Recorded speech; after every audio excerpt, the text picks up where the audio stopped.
శరీరం కాదు, ఆత్మ ఉన్నది, గుర్తుపెట్టుకో.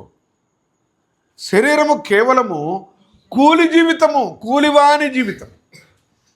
ద్రాక్ష తోటలో కూలివాని జీవితము. ప్రొద్దు గుంకితే నీది అయిపోయింది, నువ్వు ఆ తోటలో ఉండటానికే వీల్లేదు. ఒక పనివాడు తోటలో మిగిలిపోతే ఉదయకాలం యజమాని వచ్చి ఏమని అడుగుతాడు? రాత్రి ఇక్కడ ఎందుకు ఉన్నావు అసలు నువ్వు? నిన్న సాయంత్రం నీ పని అయిపోయింది, నీ కూలి నీకు ఇచ్చినాము, నువ్వు వెళ్ళిపోవాలి, ఇక్కడ ఎందుకు ఉన్నావు అని అడుగుతాడు. ఏం చేయలేదయ్యా, నేను తోటలో ఏం ముట్టలేదు, ఇక్కడే పడుకున్నా అంటే, నువ్వు పడుకోవడానికి కూడా మాకు పర్మిషన్ లేదు ఇక్కడ. ఒప్పుకుంటాడా అండి తోట యజమాని? కూలివాని బతుకు మనది, జ్ఞాపకం పెట్టుకోవాలి. అయ్యా నీ దినం అయిపోయింది, ఇవాళతో నీ కూలి నీకు గట్టేసి ఇస్తాను, నువ్వు వెళ్ళిపోమని అంటే వెళ్ళిపోవటమే సాయంత్రం, అంతే. పొద్దు గ్రుంకినంత సులభం అనమాట. సూర్యుడు చూస్తూ ఉండగానే దిగిపోతాడు.